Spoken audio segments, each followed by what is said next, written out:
Tête. À tête reposée, lorsqu'une idée passe en tête, il faut savoir prendre le temps de se creuser la tête. Savoir aussi foncer bille en tête, parce qu'on a une idée derrière la tête. Et ce, sans se jeter tête la première. Parce que le risque est d'avoir la tête qui tourne, et de ne plus savoir où donner de la tête, en tête à tête ou à plusieurs. Il faut savoir garder la tête froide, garder la tête sur les épaules, mais éviter surtout de tomber sur la tête, de perdre la tête en n'en faisant qu'à sa tête.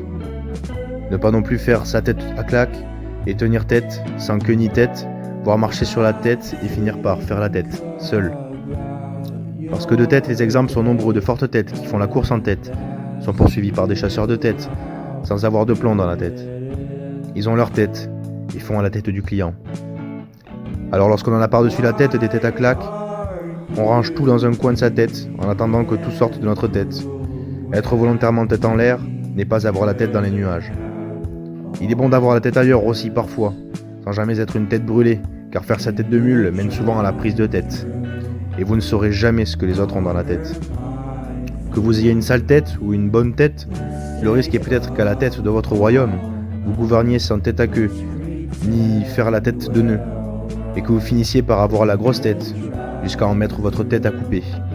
Que votre tête soit demandée, et finalement, que vous la perdiez, votre tête. Quand bien même serait-elle dure. C'est étonnant, mais certains diront que quand on n'a pas de tête, il faut avoir des jambes.